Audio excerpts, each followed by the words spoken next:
projects for the City of Indianapolis. This is a reminder, the webinar will be recorded and made available on DMD's YouTube channel for view after this. A copy of the presentation will also be available via the CDBG and HOME web pages, so you will be able to view it and reference it at a later time. First, we wanted to kind of go over the DMD rehab specialist assignments. We have 2 rehab specialists on staff. That's Gib Crable and Paul Coteen. You can kind of see the active subrecipients that those 2 are viewing at this point. If you have any questions or think there are any errors with this, please let us know, and we can kind of talk about that later. And again, here's their contact information. It's available on our website too. But if you have any questions, you please email or call both Gib and Paul. In addition to this, we also have our DMD Federal Compliance Moderator, and that's Dina in our office. She's happy to meet and discuss anything as it relates to Section 3 or Davis-Bacon as well. In addition to this, we always encourage a pre-construction meeting. Project sponsors undertaking construction projects are strongly encouraged to schedule a pre-construction meeting with the rehab specialist, federal compliance moderator, and the grant manager to discuss compliance with local and federal regulation regarding the proposed development. So again, that would be Paul or Gib, Dina, and then Katie or myself. The duties and responsibilities. The DMD rehab specialist monitors the physical construction process from the specifications through the completion of the project. Resource for compliance with the local and federal policies and procedures, but they are not code enforcement. But they can provide guidance relating to potential code issues. If you do have a code enforcement issue, we recommend that you reach out to Business and Neighborhood Services, the Division of Inspection Services. They have separate responsibilities and oversight from DMD's rehab specialists and are available at that number there and website. Now for the lead requirements, this will just be a brief overview. We have another webinar that refers to the lead requirements. But rehab projects are required to follow our lead procedures during the entire construction project. Specifications should reflect the project's lead requirements. And then we have a general breakdown for you here based on the funding amount. Again, this is a very, very simplified version of our lead requirements. We do recommend, if you are not familiar with those, to reach out or to view the webinar that is available, or to reach out to your rehab specialist too. So we've had some questions come up about the roles of contract construction manager versus the general contractor. And we went through and prepared some definitions that we got some additional input from some of you about. So construction manager's role, I'm not going to read this whole thing, but essentially an independent professional advisor to the owner, managing the project on behalf of the owner. So a little bit different than a general contractor in roles and responsibilities. Contract manager, I keep saying contract manager, construction manager's fee is typically a fixed percentage of the total development cost. So we would expect for home and CDBG projects that the overall project budget would limit the construction manager's fee to 5 to 6% of the total development cost. And additionally, the construction manager cost claimed from CDBG and home funds should be limited to 5 to 6% of the total award. So here's an example where you can see maybe the construction manager is getting paid more total from the total development cost than they're getting from CDBG and home at 6% of just that CDBG and home award. We have to look at both because it is part of our assessment for cost reasonableness to make sure even if an expense isn't paid for entirely with CDBG or home, we have to make sure that those costs are still reasonable since they affect the total budget. For general contractor's role, a general contractor is contracted to implement the construction of a project based on a single lump sum bid after any outside architectural design and project planning is complete. And then typically a GC hires all of their subcontractors to work on the project. And then there's, again, a list of some additional responsibilities for a general contractor.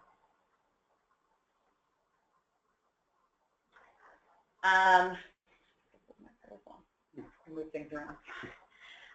So we're going to go in depth today a little bit more about procurement. So essentially, federal funds require that everyone in a project needs to be competitively procured in some fashion. So that includes the project sponsors. We're competitively procuring project sponsors for CDBG and HOME projects through the application process.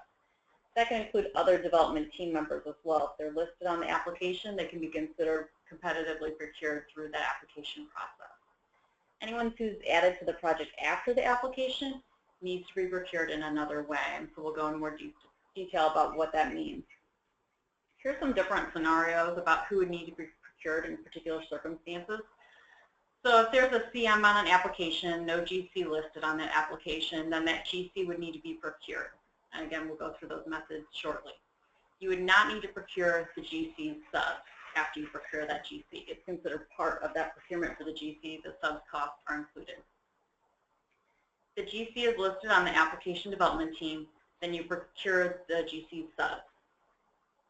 If a CM and GC are listed on the application, then you procure the subs. If a CM is on the application with no GC planned for the project, then you just procure those subs. If you have neither a CM nor GC on the application development team, then you procure the CM and or the GC. And you would not need to procure the subs if you're hiring a GC and using a procurement process for them. So hopefully that covers some different scenarios that may have occurred with your projects or may occur with them in the future. Regardless of who is included in the application, who is procured after the award, regardless of the procurement methods used, all XCE contractors and subs will still need to be reported as part of your claim. And then I'll talk a little bit about the overall process that we go through. Hopefully this gives you a high-level view of what's required. So again, the overall process, we have about 7 steps listed. These are a little oversimplified, but hopefully they give you a good idea of what's to be expected. First is the RCA issuance, then the procurement method selection, the specifications and estimate RFP or RFQ preparation, the bids, proposals, or qualifications and solicitation, the contract execution, the change order approval, and then pre-payment inspection and approval. Again, we'll go into each of these in detail. The first one would be the RCA issuance, which is the first step that occurs. Many of the projects should probably be either in the process of getting an RCA or already have one, potentially. If you don't, for any reason, and you think you should be, you're welcome to follow up with us, let us know, though they can take a while to complete. We have a new RCA form. Again, the RCA stands for Rehabilitation Construction Approval Form. We're happy to send out a sample of that, but this will be issued to you directly by either the CDBG or HOME coordinator. So this isn't something that you would complete and send to us. It is something that we send out as a result of the environmental review completed. So the most important thing that we can kind of say about this is that no work or cost can be incurred prior to DMD completing and issuing a Part 1 of the RCA to the project sponsor. Work or costs include soft costs, hard costs, acquisition, and whether this portion is funded with federal, private, or other funds. So again, I'm going to reiterate that whether it is funded with federal dollars or private, so even if it's your own organization's money that you're spending to do something like acquire land, you cannot do that until the Part 1 of the RCA has been completed and issued to you. If work is done after the application, but prior to completion of the environmental review, the project will be defunded. So this is very important to keep in mind. We also want to reiterate that this is not a phase 1 or phase 2. Many of you completed phase 1 in the application process or have already done it both on a site.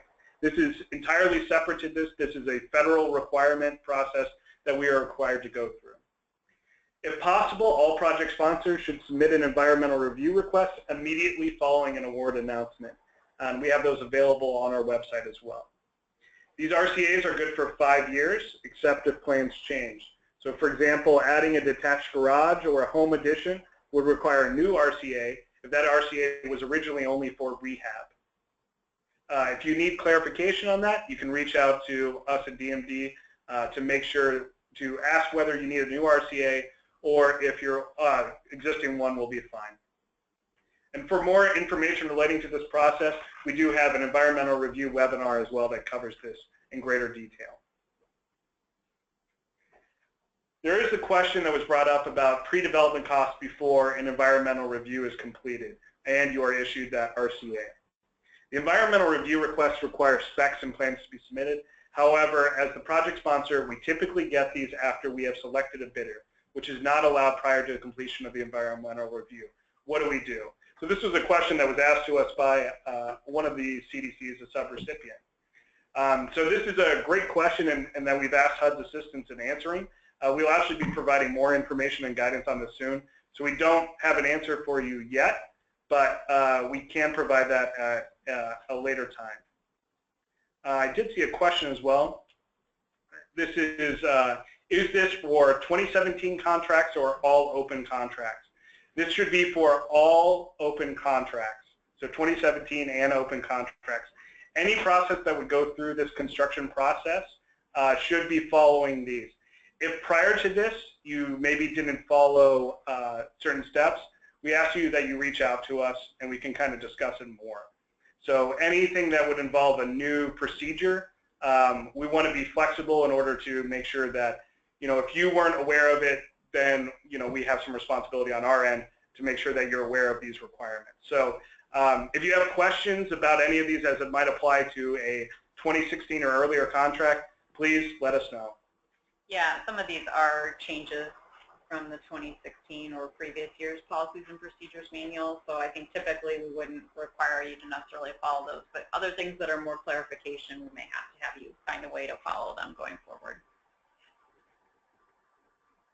You're also asked about maintenance work before an environmental review is completed.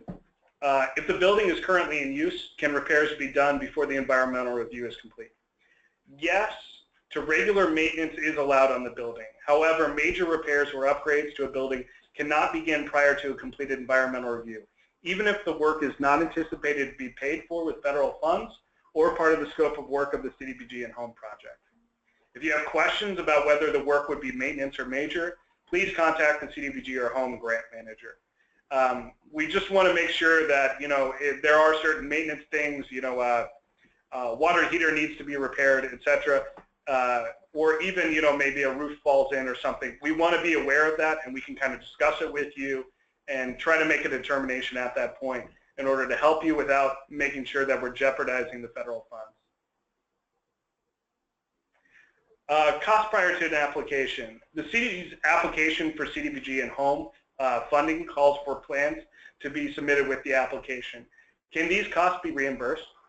Both our plans, phase ones, and all other pre-application costs are not eligible for reimbursement with federal funds. These costs are considered an expense of the application. So again, this is just something to keep in mind as you're kind of going through. We had another question. Is how can we get an environmental review if we don't have a design for new construction? Chris wants plans and site plans. Again, that's something that we're working with HUD in order to determine it. We do have some general guidance, and we think it could work out. We just weren't able to put that together prior to this presentation. So it was a great question. We want to make sure that we're providing you that clarification.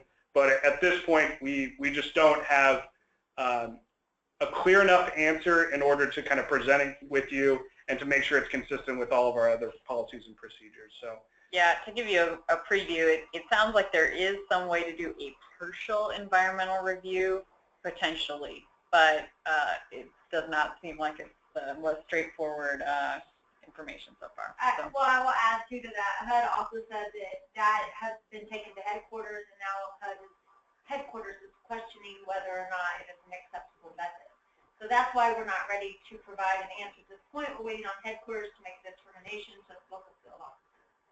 So good job, Indianapolis. We were able to stump HUD headquarters. It was not Indianapolis that made that question. But we weren't the first. Oh, okay. For your benefit, we've created this kind of diagram to kind of show about acquisition, as that's one of the questions that we get the most. It's about when allowable acquisition-related activities at each project stage. So as you can see, more than 30 days prior to CDBG or home application's due date, all of these are allowable: acquisition, option to contract or agreement, and conditional contract. The reason we kind of put this in as well is because site control is an important part of our applications. So we both want to be able to kind of give you the flexibility to acquire these properties without kind of too much burden, federal requirement burden, but at the same time, we do have certain requirements we have to follow. You can see that within 30 days or less, and we've kind of determined that's a point when there's been an intent to apply for CDBG or home, acquisition will not be allowable. And that's all the way through the environmental review document submitted to the city and being reviewed by the city. So they then become allowable once we have completed our environmental review and you are issued that RCA. So that goes right back to where I talked before about incurring costs. You do not want to do that prior to that RCA being issued and the environmental review completed. However, that option to contract or agreement or the conditional contract is allowable throughout the entire process. Again, we referenced this RCA Part 1. The home and CDBG coordinators will email the RCA to the project sponsor with Part 1 completed. This initial RCA will include approval type, release of funds date, environmental assessment date, funding type, property address, project sponsor, and historic property. One thing I will reiterate is the property address. This is something you really want to pay attention to. We've had mistakes in the past where they thought it was for one address on a street and said it was another, and it ends up not being. We have to stop construction altogether in order to get an environmental review done. So it's something you definitely want to pay attention to. We make mistakes. We know you do. It's all around. We have to double check each other's work. And here's an example of that Part 1, what it'll look like. And you can see to be completed by CDBG and home staff.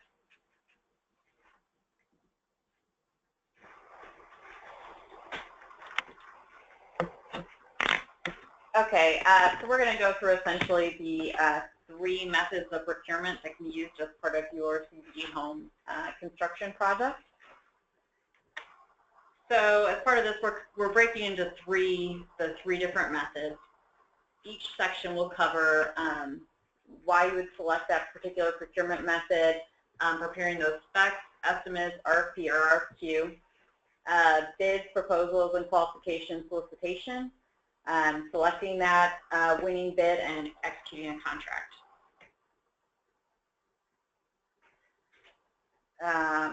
So the procurement method, as I mentioned, will determine the process up to that contract execution. For CDBG and home projects, procurement methods are limited to micro purchases, sealed bids, or competitive proposals. And so this references 2 CFR 200, or you may have heard of what's called the super circular. So this covers all types of procurements with federal dollars, including CDBG home. So it's probably a good idea, actually, for all project sponsors, just take a look and read through that. And this is how we're actually implementing the information from 2 CFR 200. So the first procurement method we're going to talk about today is micro purchases. Micro purchases of $3,000 or less do not require competitive or cost price analysis. However, for projects that are subject to Davis-Bacon, it's only up to $2,000. Micro purchases may be awarded without soliciting competitive quotations if the rehab specialist considers the price to be reasonable.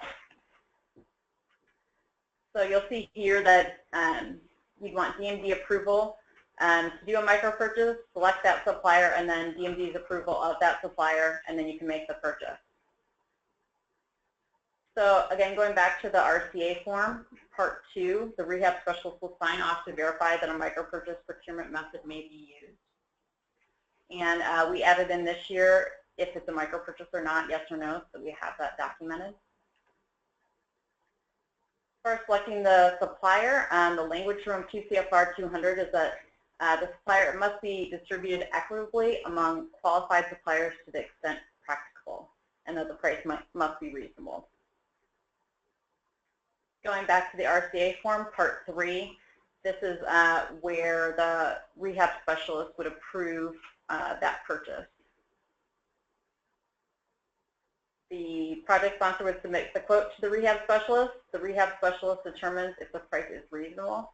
If it is reasonable, the rehab specialist approves the quote, signs Part 4 of the RCA, which we just put up there, and the project sponsor then may execute a contract or the purchase for the micro purchase.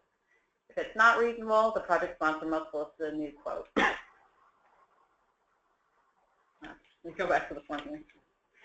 The rehab specialist completes the bid approved date and signs the form there. Then I'll talk a little bit about sealed bids, which is probably the one you all are most familiar with. This is the preferred method for procuring construction if the conditions below apply. Complete, adequate, and realistic specification or purchase description is available. 2 or more responsible bidders are willing and able to compete effectively for the business. And the procurement lends itself to a firm fixed price contract, and the selection of the successful bidder can be made principally on the basis of price.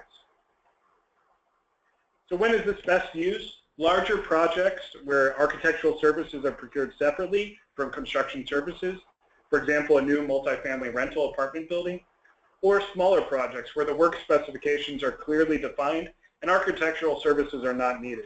For example, OOR, repairing a roof, installing an HVAC system, or replacing an electrical system. And this is the sealed bid process that you would go through. Draft the specs and estimates. DMD would approve those, solicit those bids, select a winning bidder. DMD again provides the approval, and then you can contract with that bidder. Draft specifications and estimates. The project sponsor must submit a work specification and estimates attached to the RCA form detailing the scope of work to be completed using the following guidelines. And those will be submitted to your rehab specialist. The specifications may be prepared using any industry-accepted automated specification writing system in a commonly accepted format. Example, room, by construction trade, etc. Specifications must be clearly written and prepared with sufficient detail to direct a contractor. Specifications must use commonly accepted dimensions, i.e. square feet, linear feet, each lump sum, etc. Specifications must include a construction budget estimate on a line item basis. Prior to soliciting those bids, the project sponsor submits the proposed work specifications to the rehab specialist.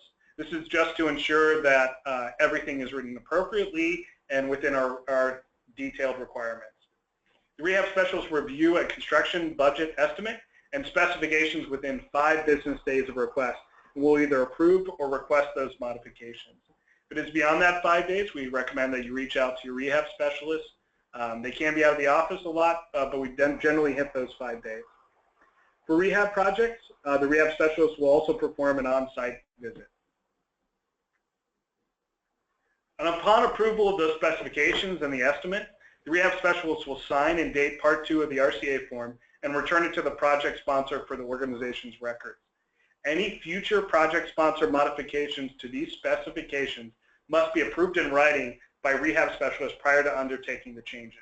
This is something we'll detail a lot more in our change orders, but it's something to keep in mind that, you know, when you do have a change of that scope, you need to make sure that that is reflected in what's required. That's one of the places that I think we have the biggest problems or issues is when there's been a modification, but it hasn't been approved. Again, referencing that Part 2, which you saw earlier. Then solicit bids. So these bids must be solicited from at least 5 known suppliers, providing them sufficient response time prior to the date set for opening bid. The invitation for bids, which will include any specifications and pertinent attachments, must define the items or services in order for the bidder to properly respond. The bids must be opened at the time and place prescribed in the invitation for bid. and the project sponsor should make a concerted effort to solicit bids from qualified XBE contractors. Again, continued on the solicit bids. The project sponsors must solicit bids and services based on a clear and accurate description of the material, product, or service to be procured. It cannot contain features which unduly restrict competition. If a minimum of 2 bids are not received, project sponsors must document the efforts made to ensure an open competition, such as public notice requesting bids. DMD does reserve the right, though, if only 1 bid is received and it's believed that maybe the description of the bids or the work specs, etc., was too limiting, that we may have you rebid. Though if you've done everything according to standards and just received 1 bid response, our DMD rehab specialist can kind of work through you and make sure that it was appropriate and that you did your best efforts to solicit bids.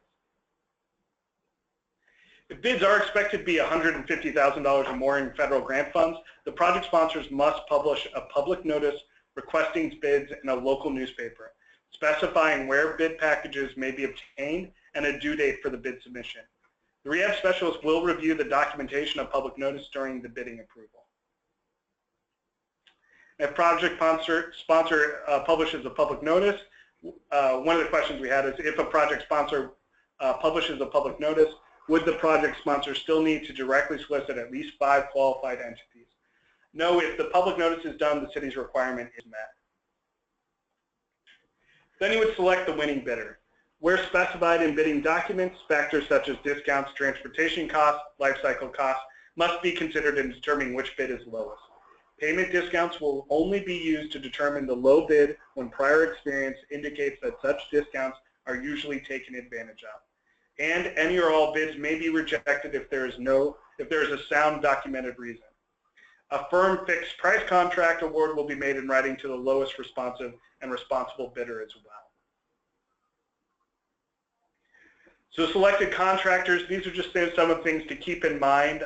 You may even have them be part of the bid response, but these are all required for any selected winning bidder.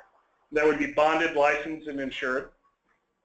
They cannot be debarred on SAM.gov, have a DUNS number, that can be retrieved through SAM.gov if they have questions.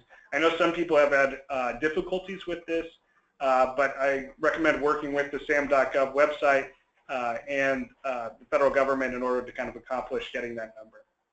Without any conflict of interest to the project sponsor, registered with an E-Verify form, and then not awarded to a construction manager who does self-performing work.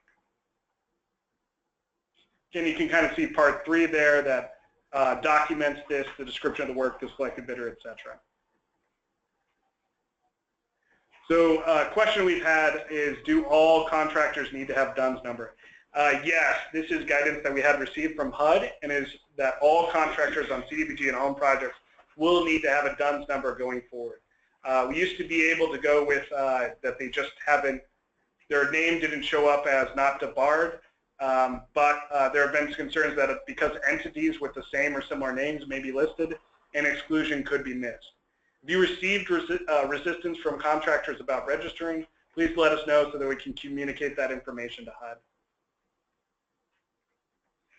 DMD approval. The project then submits all the bids to the rehab specialist for approval, not just the 2 lowest. Again, this is kind of a little bit of a change that we've had. We would, the rehab specialist, Gibb and Paul, will need to see all of the bids. The city then reserves the right to reject any and all bids and may waive or allow a bidder to correct errors or omissions or other irregularities in the bid. And this is completed on part 4, that bid approval date and the approval signature. After that's completed, you can complete the contract and with the selected bidder. So the last procurement method that we'll go over today is competitive proposals. This is something I don't think we've really covered as much in depth, so please let us know if you have any questions about actually using this out in the field. Competitive proposals are the preferred method for procurement when the conditions are not appropriate for the use of sealed bids. So a couple of examples of when we thought an RFP or an RFQ might be best used. For an RFP, we could see that being best used for new construction single-family houses for home ownership, which are done more as design-build contracts. In that circumstance, you'd be getting both the plans and architectural drawings as well as the general contractor's work. So a proposal may make more sense. You can actually look at those plans as part of your decision-making process. An RFQ is best used for architectural or engineering professional services. So if you're doing, Jeff had mentioned 4 sealed bids. We mentioned a multifamily project where the architectural services would be procured separately from the construction services. An RFQ would be used for those architectural services. Similar process to the sealed bid process in that you draft the RFP or RFQ. You receive DMD's approval of that draft. Then you go ahead and solicit proposals. You select your winning proposal. DMD approves that selection, and then you can go ahead and execute a contract with your winning proposer. For an RFP, request for proposals must identify all evaluation factors and their relative importance. It's very important that this be documented in writing. For an RFQ, project sponsors may use competitive proposal procedures for qualifications-based procurement, an RFQ, for architectural engineering professional services, whereby competitors' qualifications are evaluated and the most qualified competitor is selected, subject to negotiation of fair and reasonable compensation. The method where price is not used as a selection factor can only be used in procurement of architectural and engineering professional services. It cannot be used to purchase other types of services through architectural and engineering firms, though they could be a source to perform those other services. They can't be done through an RFQ. Prior to soliciting those proposals, the project sponsor should submit the RFP or RFQ to the rehab specialist and to the grant manager for approval of that RFP, RFQ. The rehab specialist and grant manager will review the RFP or RFQ within 5 business days of the request and either approve or request modifications. For rehab projects similar to sealed bid, the rehab specialist will also perform an on-site visit. Earlier we said that this would best be used, one of the methods or one of the reasons you would maybe use this is for single-family homes, new constructions. You probably won't really see this for rehab projects for single-family homes. Upon approval of the RFP, RFQ, the rehab specialist will sign and date Part 2 of the RCA form and return it to the project sponsor for the organization's record. Any future project sponsor modifications to the RFP, RFQ must be approved in writing by the rehab specialist prior to undertaking the changes. So here you see Part 2. If RFP is used, the following requirements apply. The request for proposals must be publicized. Proposals must be solicited from at least 5 qualified sources. Project sponsors should make a concerted effort to solicit bids from qualified XB contractors. Similar to sealed bid, if a minimum of 2 proposals are not received, project sponsors must document the efforts made to ensure an open competition, such as a public notice requesting proposals. Again, if there is an issue with not receiving a minimum of 2 proposals, we can work with you on whether that's okay or whether you need to put it out there for further competition. Proposals are expected to be $150,000 or more in federal grant funds. The project sponsor must publish a public notice requesting proposals in a local newspaper specifying where RFPs may be obtained and a due date for the proposal submission. Rehab specialists will review documentation of public notice during the RFP approval. So the policies and procedures state that the RFPs need to be publicized. What does this mean? This was a question we had. And that language about being publicized is straight from 2 CFR 200. So what the city says about what that means is that the project sponsor has 2 options. The project sponsor may either solicit from at least 5 qualified sources and post a notice to the organization's website or other similarly available location, or the project sponsor may publish a public notice. That would meet the same intent. So this further reiterating, we have this question about the project sponsor publishes a public notice. Would the project sponsor still need to directly solicit at least 5 qualified sources? The answer is no. If public notice is published, the city's requirement is met. So for an RFP, you must have a written method for conducting technical evaluations of the proposals received and for selecting recipients. Contracts must be awarded to the responsible firm whose proposal is most advantageous to the program, with price and other factors considered. Very similar to sealed bid. It might actually be the exact same thing. It is. And we try to make these line up as much as possible to hopefully it won't be as confusing. Part 3 of the RCA. So then DMD approval. The project sponsor would submit all proposals to the rehab specialist and grant manager for approval, not just the 2 lowest. And the city reserves the right to reject any and all proposals and may waive or allow a respondent to correct errors, omissions, or other irregularities in the proposal. Part 4, the rehab specialist approves the RFP selected. And then after that approval, the project sponsor makes contract with the selected respondent. Another question we had was, how do project sponsors fill out the RCA if there are multiple micro purchases, subcontractors, or other procurements on one project? Each micro purchase or subcontract would use the same RCA you receive from the coordinator with that section 1 completed. A copy would then be made, so each individual procurement would have a separate copy of the RCA with sections 2 through 4 completed for each. So let us know if that doesn't make sense. Then I'll talk a little bit about that change order approval that I mentioned earlier. Sorry. I want to make sure I have that. We had a couple questions, and I'll stop real quick to answer some of those. First one is, does micro purchases apply to someone getting out to look at a furnace to see if it should be repaired or replaced?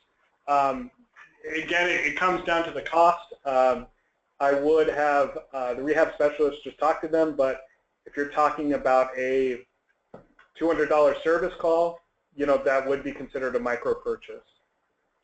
I think that's where the rehab specialist, you can provide that perspective of saying, yes, that cost is reasonable. It's within what we would typically see with that kind of work. We had another question as well. Do we have to use specialized software or specs and scope? Can we use a word processor? I think that I might turn it over to Gib here for that. Who's asking that question? But it's asking, do we use a specialized software, specs, or scope, or can you use a word processor for Blitz? Well, you can use the word processor. It's just going to be much more difficult for you. And we'll have to review it much closer. So we won't do the math for you. Okay. And yes, if it's typed up, if it's clear, I suppose so. We'll look at it. Okay. So again, just submit it, and Gib and Paul can review and kind of talk to that. Can I add to that too? In the policies and procedures, it talks about how specifications have to be written. So I think what Gib's getting to is it does have to be on a line item basis. It has to include quantities, and if you are estimating something, you know, 15 linear feet of gutters at $5 a linear foot. If you're using some automated systems, they'll do that math, those math calculations for you. If you're not using that, we would still hold you to those same standards as to what process you're using to write your specifications, and that we would also be holding you accountable for the accuracy of the math formulas that you're using. So I would see that maybe you more want to use Excel than Word, and I would think Gib and Paul would probably not want it in a PDF, but in Excel, so they can check some of the math behind it potentially would be helpful if they notice something that's strange. Right, and the other thing, when people have done their own homemade versions, they'll take one paragraph and put 5 things in it. We don't want it that way. If something's to be changed out later, we need to know what that was and what the price of that was. It just is really going to be difficult to do it that way. Okay. You can try. We had a follow-up on the furnace question. If a new furnace is then required, can we do it that as a change order, or do we have to start all over? You wouldn't have to start all over, but what you might include in the work specs is something along the lines of a service to review that, and if needed, repair or replace. And that way, correct me if I'm wrong, that might give you a little bit more flexibility in how you kind of respond to that. But again, the estimated amount too. So if that new work exceeds the micro purchase limit of $3,000, it would require a new procurement process, because now you've exceeded the micro purchase threshold. Yeah. So again, just to reiterate for Jenny, just in case you didn't hear, that's if, for example, you had a furnace repair call that was $500, which would be an eligible micro purchase, but a new furnace would have to come in, and that would be $4,000 above the micro purchase. You would have to go through the procurement for that new furnace. It would not count as a micro purchase just because of the initial. Again, skipping or hopping into change order approval from that. This happens after contract execution, but before the final approval. So anything that is added or removed from the original work specs needs to be signed by the rehab specialist, property owner, or contractor.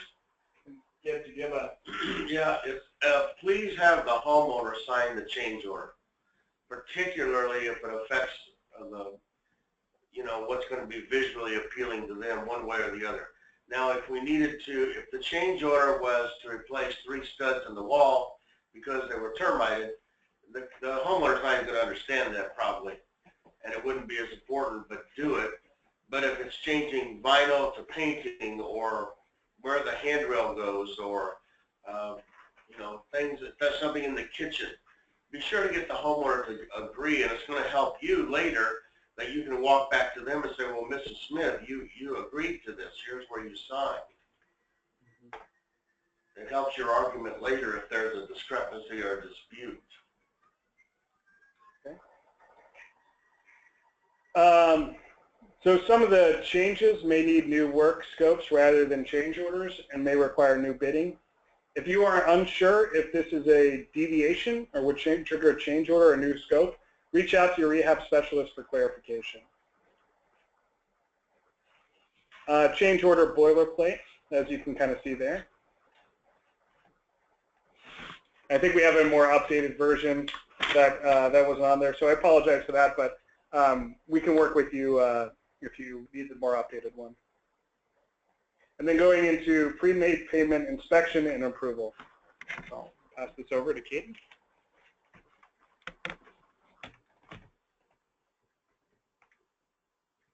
Going back to our overall process here, last step. So partial payments are any payments of CDBG home or home that are made before a project is complete. Prior to a partial payment, the project sponsor needs to submit a partial payment request to the rehab specialist for approval. This is generally not permitted on owner-occupied repair projects. We'd only have the one claim at the end. However, with a bigger construction project, this will be more common. So here's the form, and the rehab specialist is verifying that the work you've done is what you said you were going to do, that it meets code, that it was done before we pay for it. The punch list inspection, this is essentially, I believe, like a final inspection where we're looking that all work components are completed and in place for those items for which a payment is being requested. Rehab specialists will verify that the work completed with city funds is in compliance with a host of codes that you can see there below, as well as contract obligations. After the project sponsor has completed any additional punch list items, the project sponsor will contact the rehab specialist for a final inspection. During that final inspection, the rehab specialist will review the following documents: your RCA, any building permits, your lead clearance report if applicable, the property owner's signature on the completion report, and the Davis-Bacon payment request, again, if applicable. Here's your certificate of completion of work specifications. And then going into common issues. So this reiterates a few things we've previously discussed. Before you can award a contract to a bidder or contractor, you need to have the release of funds date completed by the coordinator, the environmental assessment completion date, again completed by the coordinator, and the rehab specialist must review and approve specs and bids. So do not accept a bid until all the above have been completed. Before you can incur costs on a project, again, whether they're paid for with federal funds or private funds, you need to release the funds date, which will be on your RCA, the environmental assessment completion date, again, on your RCA, and your contract start date, which is on the executed contract. For home contracts, that's the date of the contract execution. You can only incur costs, again, both federal or private, from the latest of these 3 dates. This webinar doesn't include all information relating to the home and CDBG construction project, so please see the respective programs, policies and procedures manual for additional information. Also, always feel free to reach out to us. I know there are things that come up that we couldn't have anticipated, and we really will try to work with you to find a way to make it work within the regulations we have to work within. Do you have any questions?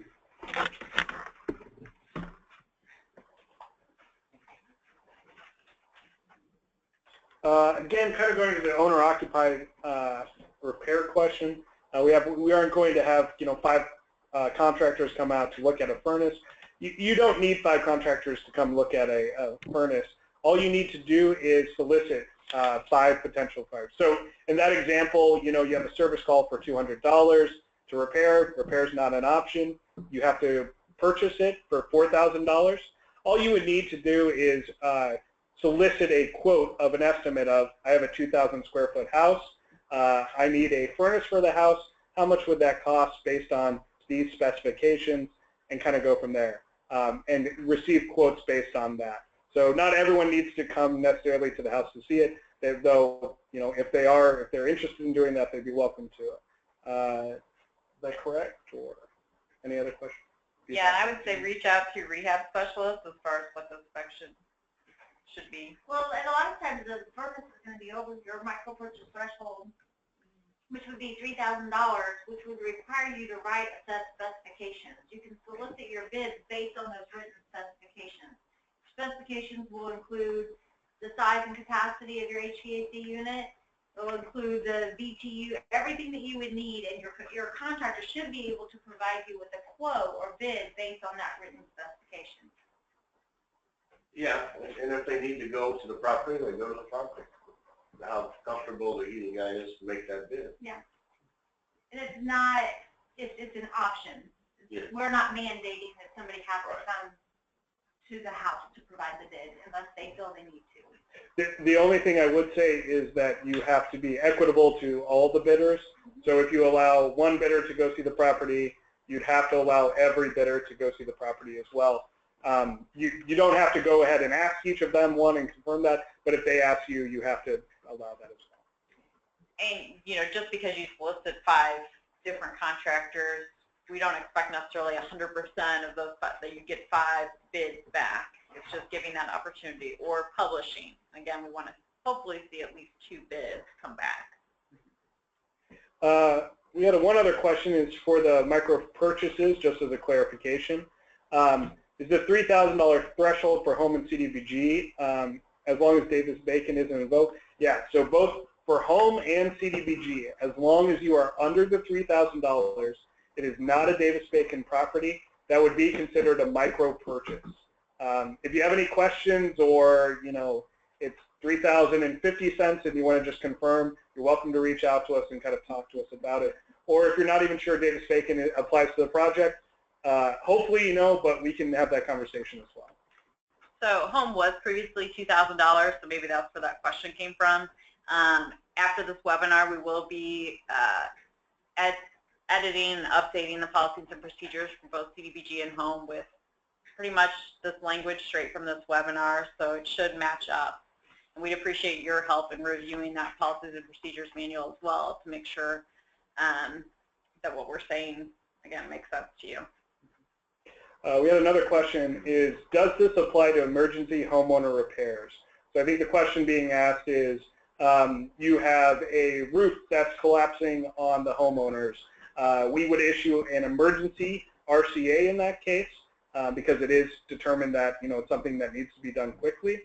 And then obviously the cost would be over $3,000, so it's not a micro purchase in that case.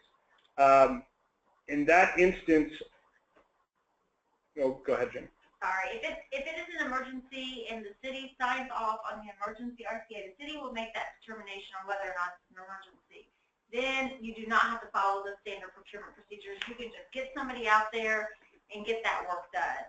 I think the key is making sure you also do not have to have an environmental review done, as long as the city has deemed it as an emergency and issued you an emergency RCA.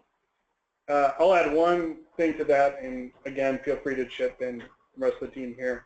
I would still run the cost by the rehab specialist if it's an emergency for cost reasonableness. If it's, a roof is falling in and, we're paying $40,000 for that new roof, that might be something that we would maybe raise an eye about. So we do reserve that right when we're paying out claims for to review them and to determine cost reasonableness.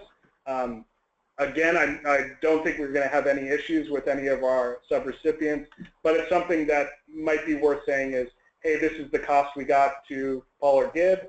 They respond back with, yep, that looks about right, it's an emergency, etc., and go from there. So just a little best practice that we would recommend.